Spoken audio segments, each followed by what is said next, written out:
कई बार गंभीर और आंतरिक शारीरिक समस्या होने पर डॉक्टर अक्सर रोगी को एमआरआई जांच करवाने के लिए कहते हैं, जिसमें शरीर के अंदर क्या हो रहा है इस बारे में जांच की जाती है और इसके बाद रोगी को उचित उपचार प्रदान किया जाता है। तो चिकित्सा के क्षेत्र में एमआरआई का जो है बहुत ही इम्पोर्टेंट रोल है। तो आइए आज जानते हैं डॉक्टर अरुण कुमार से कि ये एमआरआई क्या है और इसका जो इंटरप्रेट किया जाता है किस तरह से ये वर्क करता है।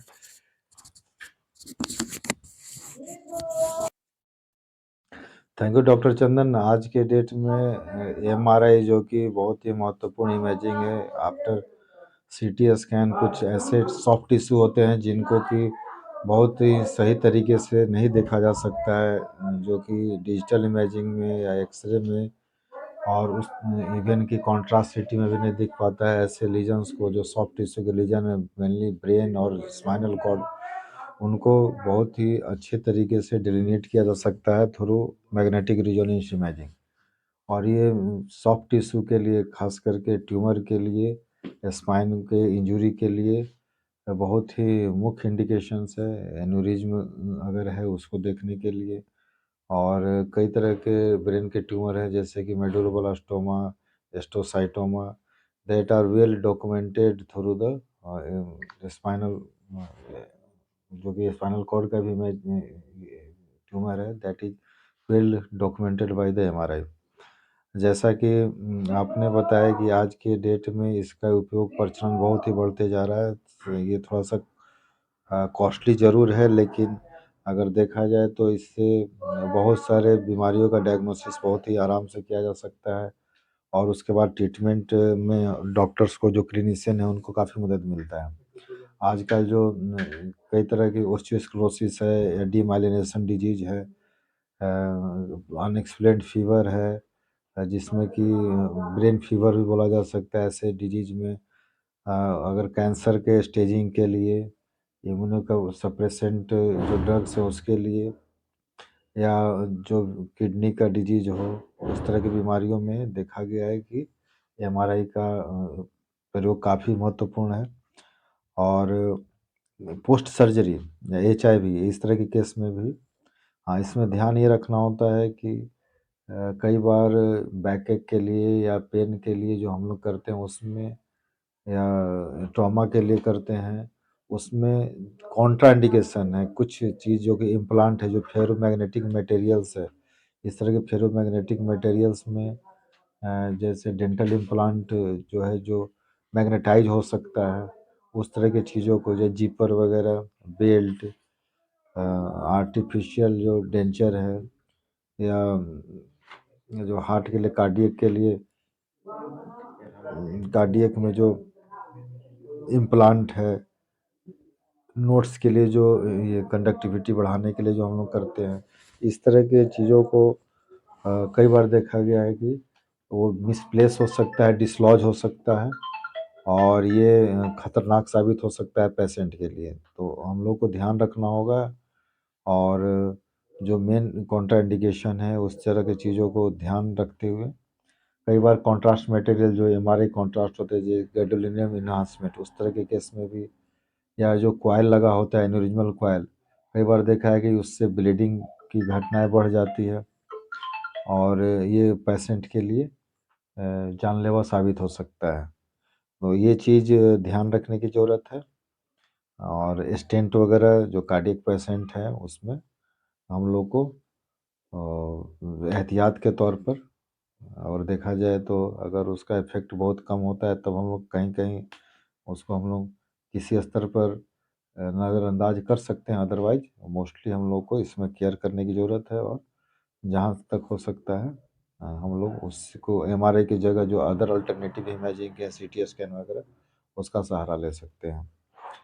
और अभी जितने भी इन्फ्लेमेटरी डिसऑर्डर्स हैं ब्रेन के, इंट्राक्रैनियल लीजन्स हैं, सेरो एक्यूट सेरोवास्कुलर डिजीज है, सीवीए है, उसमें इमीडिएट एमआरआई का इंडिकेशंस है। मेनिंगोइंकेफेलाइटिस है, इंकेफेलोपैथी है, डीमाइलिनेशन डिसऑर्डर्स है, उस तरह के केस में हम एमआरआई का यूज कर सकते हैं, और ये पेशेंट को काफ़ी राहत देता है। स्टेजिंग के लिए और उसके ट्रीटमेंट के लिए ये काफ़ी अच्छा इन्वेस्टिगेशन है। एंड मैं ये बोलना चाहूँगा उसमें कुछ फिजिक्स भी है, जो फिजिकल पार्ट है, जो कि कैसे वो वर्क करता है, रेडियो वेव्स और मैग्नेटिक वेव्स इस तरह को कैसे कंबाइन करता है, इसके बारे में भी डॉक्टर विकास बताएंगे कि हाउ टू डू और what is the physics behind the MRI. मैं doctor Vikas Kumar from BSNL और मैं एमआरआई के बारे में फिजिक्स के बारे में थोड़ा बहुत चर्चा करना चाहता हूँ। और MRI basically magnetic property, atoms के मैग्नेटिक प्रॉपर्टी को यूज करने के बाद उस पे जो स्पंदन या इको या दूसरे शब्दों में रिजोनेंस मैग्नेट एटम्स के अंदर से जो वापस हमें रिसीव होता है, उसके उसको उस सिग्नल को कैप्चर करके हम इमेज तैयार करते हैं और इसलिए इसे मैग्नेटिक रिजोनेंस इमेजिंग इस टेक्निक को बोला जाता है। मेनली हमारे शरीर में, ह्यूमन बॉडी में हाइड्रोजन एटम्स अधिकता में पाया जाता है। जितना भी लिक्विड स्टेट है, जितना भी लिक्विड हमारे शरीर में है, हर एक जगह हाइड्रोजन अवेलेबल है और या किसी न किसी रूप में, या तो वाटर के रूप में या फिर किसी न किसी फॉर्म में हाइड्रोजन दूसरे एटम के साथ मिलके अवेलेबल है, वो ब्रेन से लेके टो तक। तो जब हाई पावर का मैग्नेटिक फील्ड हमारे शरीर के पास रखा जाता है या फिर पल्स दिया जाता है, इसको बोला जा सकता है कि पल्स देते हैं, और रेडियो फ्रिक्वेंसी पल्स इसको बोला जा सकता है, RF पल्स। और ये रेडियो वेव्स जो भी हाइड्रोजन एटम है उसको अपने नॉर्मल फॉर्म से उसके न्यूक्लियस के को में जो प्रोटॉन्स है उसके पोजीशन को पर्टिकुलर डायरेक्शन में मैग्नेटिक फील्ड के अनुसार, मैग्नेटिक फील्ड का जो डायरेक्शन है उसके अनुसार सिंक्रोनाइज करता है। और हाइड्रोजन एटम का हर एक प्रोटॉन उस डायरेक्शन में ओरिएंट हो जाता है, मतलब घूम जाता है जिस डायरेक्शन में मैग्नेटिक फील्ड अप्लाई किया गया। और जब हम इस मैग्नेटिक फील्ड को हम जब हटाते हैं तो प्रोटॉन्स अपने पुराने स्टेट में वापस आने के लिए इसको रिलैक्सेशन बोलते हैं, न्यूक्लियस रिलैक्सेशन। जब ये अपने वापस नॉर्मल पोजीशन पे आता है तो ये हर एक हाइड्रोजन एटम फिर से एक वेव डेवलप करता है जिसको रेडियो वेव्स बोल सकते हैं। और उस रेडियो वेव्स को कंप्यूटर द्वारा और डिफरेंट इलेक्ट्रॉनिक्स डिवाइसेस द्वारा जो भी बना हुआ है ऑलरेडी एमआरआई मशीन में, वो उस रेडियो वेव्स को कैप्चर करता है। कौन सा रेडियो वेव्स? तो जो प्रोटॉन्स, हाइड्रोजन के जो प्रोटॉन हैं जब वो रिलैक्स होते हैं तब, और उस प्रोटॉन के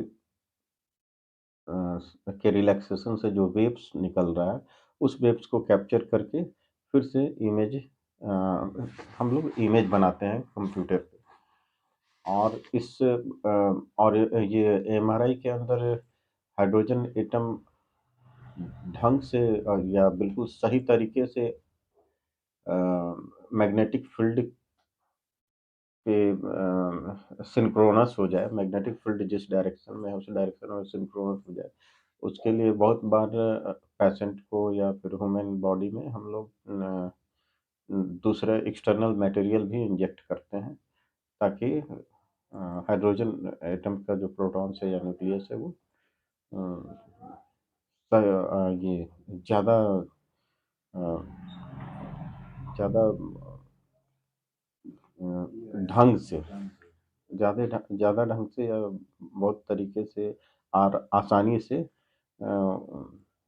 मैग्नेटिक फील्ड के डायरेक्शन को फॉलो करे, और जब हम मैग्नेटिक फील्ड जब हटाए तो वो रिलैक्स होके और अच्छा सिग्नल दे। जब ये एक्सटर्नल मटेरियल हम लोग इंजेक्ट करते हैं तो इमेज और ज़्यादा अच्छा आता है, ब्राइट आता है। तो इंजेक्शन जो आप बोल रहे हैं, मटेरियल जो देते हैं, कॉन्ट्रास्ट मटेरियल। हाँ, इसको कॉन्ट्रास्ट मटेरियल भी बोला जाता है। देने से तो जो आप बोले स्किन, हम्म, पहले आपसे हम क्वेश्चन पूछना चाहेंगे कि आपने बताया कि बॉडी का बहुत सारा पार्ट तो हाइड्रोजन है, H2O है, पानी सब जगह है, H2O या किसी भी फॉर्म में हाइड्रोजन हो सकता है, क्योंकि हाइड्रोजन के का वैलेंसी 1 है तो वो किसी से भी अटैच हो जाता है, दूसरे फॉर्म में भी। कोई ज़रूरी नहीं है कि हमारा वो H2O के ही फॉर्म में रहे, H से H1 HCl और बहुत सारा चीज़ रह सकता है। Because you are the engineer, जैसा कि हम लोग पढ़े हैं बॉडी का 90% पार्ट वाटर है, जैसा कि बॉडी को अगर हम पूरा निचोड़ दें, जैसे हड्डी में भी वाटर है, लिक्विड स्टेट बोला है बस। 6 लीटर ब्लड है बॉडी में, अगर कोई 100 kg का आदमी है तो 10 kg तो लिक्विड मान लें। लिक्विड केवल ब्लड में ही केवल उसको देखना सही नहीं है, हमारा और भी कार्टिलेज वो भी तो लिक्विड का ही काम कर रहा है, कार्टिलेज में भी लिक्विड है, तरह तरह का लिक्विड का अलग अलग फॉर्म हो सकता है। वो जो हाँ वाटर के रूप में हो सकता है कि ना अवेलेबल हो, लेकिन लिक्विड के रूप में अगर देखा जाए तो 70 to 80% human body liquid form में है, तो इसलिए पेशेंट को बोला जाता है कि सबसे बेहतर है कि अपने स्वास्थ्य के लिए आप पानी सही ढंग का पिए। नहीं वो ठीक है, तो कहना है कि मैग्नेट इसका बेसिक प्रिंसिपल, जैसा कि आपने बताया कि बेसिक प्रिंसिपल वाटर से रिलेटेड है, माने H2O से रिलेटेड है, हाइड्रोजन से रिलेटेड है, हाइड्रो। तो और एक ने आपने टर्म यूज किया radio waves, radio frequency pulse, RF pulse जिसको बोलते हैं, जो एक्सटर्नल मैग्नेटिक फील्ड जो होता है वो RF पल्स देता है। RF जो नॉर्थ या साउथ पोल जो बॉडी के अंदर, बॉडी तो ऐसे सपोज दैट कि बॉडी के ब्रेन का MRI हो रहा है या स्पाइन का, तो गैंट्री में ऐसे उसके ऊपर और नीचे नॉर्थ और साउथ पोल है जी जी, तो वो एक मैग्नेटिक फील्ड क्रिएट करा रहा है, और उस फील्ड से आपने बताया कि हाइड्रोजन जो बॉडी का हाइड्रोजन है, H जो प्रोटॉन है, प्रोटॉन को वजह वो एक डायरेक्शन में जाता है और फिर रिलैक्स करता है, जैसे पल्स हटा देते हैं तो रिलैक्स करता है, और रिलैक्स करने से जो वेव क्रिएट होगा, जो रेडियो वेव, कौन सा वेव क्रिएट होगा, तो जो भी वो रेडियो वेव से क्रिएट होता है, तो उसको एक्विजिशन किया जाए, हाँ उसको कैप्चर किया जाता है, और वो थ्रू एक्सटर्नल कंप्यूटर जैसा जो कंप्यूटर डिवाइस लगा हुआ है वो एक्चुअली अगर उसको दूसरे टर्म में बोला जाए तो प्रोटॉन या हाइड्रोजन एटम मैग्नेटाइज हो गया, अब वो जब रिलैक्स होता है तो वो फिर डीमैग्नेटाइज होता है, तो ये मैग्नेटाइज और डीमैग्नेटाइज का जो रिलैक्सेशन या जो घटना है, हम RF कॉइल उसको बोलते हैं, जो कि साधारण टर्म में देखा जाए, साधारण शब्दों में देखा जाए तो इस तरह का स्पंदन जो है वो एक स्पंदन है, और जब हम लोग जैसे यहाँ पे अभी करंटली जो ये रिकॉर्डिंग चल रहा है, इसमें हमारे पास एक स्पीकर है, एक माइक्रोफोन में जो हवा वाइब्रेट कर रही है, और वो उस स्पंदन को वो कैप्चर कर रहा है और उसको इलेक्ट्रोमैग्नेटिक वेव में, उसको इलेक्ट्रिसिटी में कन्वर्ट कर रहा है। सेम प्रोसेस वहाँ भी हो रहा है, बस उसके ये हाइड्रोजन एटम के प्रोटॉन्स जो मैग्नेटाइज होकर डीमैग्नेटाइज हो रहा है, या फिर मैग्नेटिक फील्ड से सिंक होके प्रीवियस स्टेट में जब ये लौट रहा है प्रोटॉन, तो इस समय वो मैग्नेटिक अपना एक मैग्नेटिक फील्ड रेडिएट करता है एयर में, जो कि ये मैग्नेटिक फील्ड जो कि प्रोटॉन रेडिएट कर रहा है, हाइड्रोजन का प्रोटॉन, वो वो मैग्नेटिक फील्ड वो हम लोग जो अप्लाई किए थे उसके कारण है, न कि वो है उसके कारण वो जब हम लोग जो मैग्नेटिक फील्ड इनिशियली अप्लाई किए थे उसको तो हम लोग हटा दिए। उसके उसके बाद जो प्रोटॉन रिलैक्स होने के कारण जो अपना मैग्नेटिक प्रॉपर्टी, एक तरह से मैग्नेटिक फील्ड रिलीज कर रहा है एयर में, या बॉडी रिलीज कर रहा है, उस मैग्नेटिक फील्ड को उसका वैल्यू जो है धीरे धीरे धीरे धीरे कम कमेगा, क्योंकि ओरिजिनल पोजीशन पे प्रोटॉन प्रोटॉन लौट रहा है, हाइड्रोजन एटम का प्रोटॉन, और एक बार लौटने के बाद वो फिर स्मॉल रिलैक्स होकर फिर नॉर्मल पोजीशन पे आ जाएगा।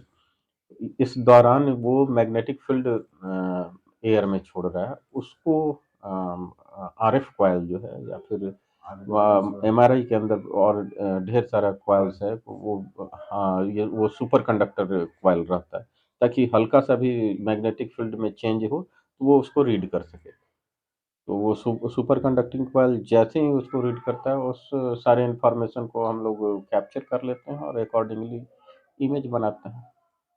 अच्छा, आपने एक टर्म यूज किया synchronisation. What you mean by synchronisation? Synchronisation means hydrogen का प्रोटॉन्स जो है वो पर्टिकुलर डायरेक्शन में घूमते रहता है। अगर इसको एक साधारण आदमी, या जो कि ऑलरेडी क्लास 5, 4, 6 में जो पढ़ चुका है, अगर उसको समझाना हो तो लेमन भाषा में लेमन भाषा में ऐसे तो हम ये कह सकते हैं, जिसके अर्थ एक पर्टिकुलर एक्सिस पे अपने जिससे दिन रात होता है, अपने एक्सिस पे नाचते रहते हैं, जिसके कारण दिन रात होता है। और साथ ही साथ हम लोग बचपन से ये पढ़े हैं कि ये एक्सिस पे हल्का सा टिल्टेड होता है, मतलब कि नॉर्थ और साउथ पोल का दूरी सन से हमेशा बराबर नहीं होता है। नॉर्थ थोड़ा सा अगर दूर है तो साउथ नज़दीक है, और ये टिल्ट पोजीशन 6 महीने के बाद फिर जस्ट अपोजिट हो जाएगा, नॉर्थ नज़दीक हो जाएगा और साउथ दूर हो जाएगा, साउथ पोल। ये ऐसा ये चक्कर चलते रहता है। ये जो टिल्ट है, ऐसा ही टिल्ट ऑलरेडी हाइड्रोजन के प्रोटॉन्स में अवेलेबल है, अगर इसको उस इमेज के रूप में देखा जाए तो, वैसे समझाने के लिए। अब रियल अंदर में क्या है वो तो कोई भी नहीं देख सकता है। अच्छा, प्रोटॉन को चूंकि कोई नहीं देखा। प्रोटॉन एक टर्म आता है डाइपोल मोमेंट। मुझे लगता है कि डाइपोल मोमेंट भी एक टर्म है, इसके बारे में क्या बोलना है? डाइपोल मोमेंट जैसा कि हम पढ़े हैं एमआरआई में, प्रोटॉन से है, प्रोटॉन का जो ये वेट होता होगा कुछ तो वेट है, और डाइपोल मोमेंट का फॉर्मूला क्या है? जैसे है ना कि x equal to u t plus v t square जो होता है, जो moment weight and weight multiplied by भी वेलोसिटी एम भी, तो ये प्रोटॉन का वेलोसिटी एंड डाइपोल मोमेंट वहाँ से पे रिलेटेड है। वहाँ पे जाने पे, उतना डेप्थ में जाने पे फिर लोगों को कंफ्यूजन होगा। हाँ ठीक है, हाँ हो सकता है, लेकिन हम लोग आपस में अगर बात करें, हाँ, क्योंकि मुझे जहाँ तक लग रहा है एमआरआई में डाइपोल मोमेंट एक टर्म यूज हुआ करता है कि डाइपोल मोमेंट का ही वो ये होता है। ये जैसे आपने बताया कि आरएफ पल्स दिया, तो प्रोटॉन और उसका वेट और उसका जो डाइपोल मोमेंट जिसको बोला जाए, वो आता है एक्स एक्सिस पर और पूरा रिलैक्स होके इस टाइप का कुछ जहाँ तक याद आ रहा है। वही एक्सियल जो इंक्लिनेशन की बात कर रहे थे हम, वो एक्सियल इंक्लिनेशन वो particular according to magnetic field किस डायरेक्शन में अप्लाई किया गया, कितना मात्रा में अप्लाई किया गया, उससे सिंक्रोनाइज हो जाता है। मतलब उस जस्ट लाइक कोई मैग्नेट अर्थ से सिंक्रोनाइज हो जाता है। जैसे हम लोग ऑलरेडी पढ़ चुके हैं कि दिशा सूचक यंत्र, डायरेक्शन दिखाने वाला यंत्र, उसमें मैग्नेट जो है वो अर्थ मैग्नेटिक फील्ड के रेस्पेक्ट में अकॉर्डिंगली अपना पोजीशन वैसा ही बना लेता है। वैसे ही जब ह्यूमन बॉडी के अक्रॉस हम मैग्नेटिक फील्ड अप्लाई करते हैं तो हाइड्रोजन एटम्स का प्रोटॉन्स क्योंकि खुद भी एक हल्का मैग्नेट है, क्योंकि ये स्पिन कर रहा है, चार्ज पार्टिकल अगर स्पिन करे तो वो खुद एक मैग्नेटिक वेव्स क्रिएट करेगा।